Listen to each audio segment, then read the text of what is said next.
Police in Portugal and Spain say they've seized over 700 kilos of cocaine hidden inside fresh pineapples. The drug was covered in yellow wax, then wrapped in pineapple skins and shipped from South America. 9 people have been arrested and an international investigation is underway.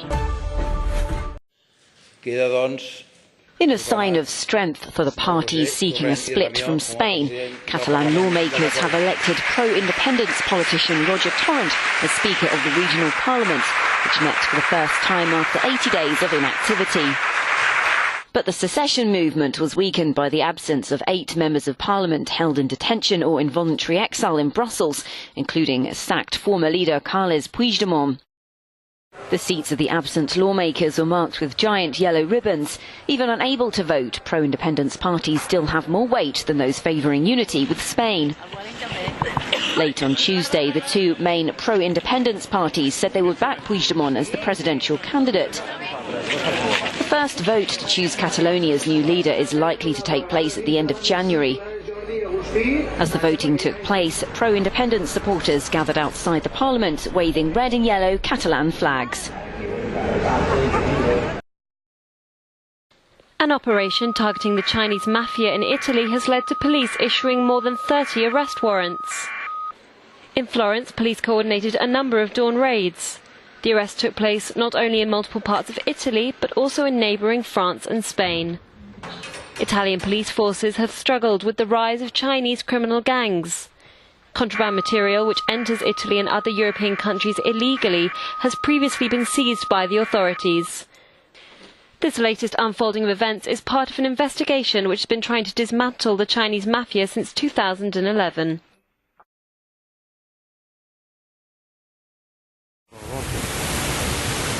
Mauritius is bracing itself for the arrival of a tropical cyclone that's headed its way. Strong winds, which could produce gusts of up to 120 kilometres per hour, are already being felt from the Category 3 Birgitta. Thousands of residents have flocked to government storm shelters as the island raised its alert. The population should not go into risky areas where there are landslides, accumulations of water, and also areas that are prone to flooding. Many residents fear Birgitta will cause extensive damage when it makes landfall, due mid-Thursday morning local time, before it goes on to hit its nearest neighbour, Reunion Island. Local vegetable farmers have already reported their fields have been flooded and about 300 households are said to be without electricity. The last cyclone, which hit in 1994, killed 2 people. Our reporter says Mauritians are asked to stay safe. Emergency services are on alert with the closure of the airport and port. Since this morning, Mauritius is somewhat cut off from the world.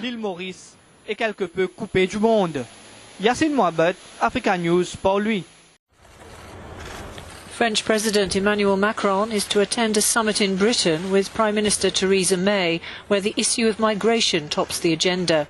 The 2 leaders are to sign a treaty increasing the UK's contribution towards preventing migrants in Calais from crossing the Channel. The agreement will complement the 2003 Le Touquet border accord, which moved the British border to France. Macron has said France can no longer be Britain's coastguard without concessions. The French president is in a strong position to use the summit to his advantage, as May is seeking at least goodwill, if not support, from him over Brexit. But both leaders are already stressing that Anglo-French relations go beyond Britain leaving the EU. The European Union is going to war against plastic waste with a plan to reuse or recycle all packaging by 2030. This includes coffee cups, lids, drinking straws, cutlery and takeaway packaging. Emma Priestland of Rethink Plastic says the EU is moving in the right direction. First of all, I think we should just ban making anything out of plastic that is designed to be used just once. In slightly more realistic terms, we can have the example of the Plastic Bag Directive is a really positive one. By placing a very small charge on an item, it changes people's behaviour and makes them less likely to use it. Every year, Europeans generate 25 million tonnes of plastic waste, but less than 30% is recycled, and there are some areas the EU has yet to address properly. We're a little bit concerned about the commitments to make all packaging recyclable or reusable by 2030. We saw some language in there such as recycling must be cost effective. That's a little bit worrying because this is often used as a way to get out of environmental commitments. European legislation has led to a significant reduction in plastic bag use, but the EU now wants member states to reduce the use of bags per person from 90 a year to 40 by 2026. North and South Korea have agreed to form a combined women's ice hockey team for the Winter Olympics and march under a unified flag at the opening ceremony. The neighbours reached the agreement during rare talks amid heightened tensions over North Korea's nuclear weapons programme and its war of words with US President Donald Trump. It's the first time the neighbours have agreed to field a joint Olympic team, but the Korean unification flag, first used in 1991, has been seen at a number of sporting events since. North Korea will also send over 500 delegates to Pyeongchang, including cheerleaders, artists and taekwondo athletes, for a demonstration. They'll begin arriving on January the 25th. The reception in South Korea has been mixed, however, with some athletes unhappy to find out they may have to play alongside strangers. Despite the positive step regarding the Olympics, Japan has warned that the world should not be naive about the North's charm offensive.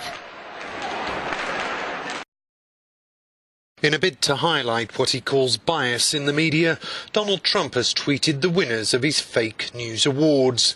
The New York Times took #1 spot. Other entries in Trump's top 10 included Times' report about Martin Luther King's bust being removed from the Oval Office and CNN's coverage of the president's trip to Japan. Trump also dismissed Russian collusion as a hoax, but critics, including members of his own party, slammed the awards as dangerous. Institutions. The enemy of the people was how the President of the United States called the free press in 2017. Mr. President, it is a testament to the condition of our democracy that our own President uses words infamously spoken by Joseph Stalin to describe his enemies. But it wasn't all negative, with Trump later tweeting there are lots of great reporters and good news for the American people to be proud of. The U.S. has about 2,000 ground forces in Syria, and they'll be staying there for the foreseeable future to prevent a resurgence of Islamic State militants, curtail Iran's influence, and help pave the way to democracy. That from Secretary of State Rex Tillerson, who says this will all require patience. Our military mission in Syria will remain conditions-based. We cannot make the same mistakes that were made in 2011 when a premature departure from Iraq allowed al-Qaeda in Iraq to survive and eventually morph into ISIS. It was that vacuum that allowed ISIS and other terrorist organizations to wreak havoc on the country. Tillerson said the U.S. would strive to secure a UN peace process and free elections for Syria. He denied plans to build a security force at the border with Turkey, saying the issue, which has infuriated Ankara, had been misportrayed. Televidente, otro espacio comercial na caminda. Ora no sabek, e deporte, o colega Carl Reuter.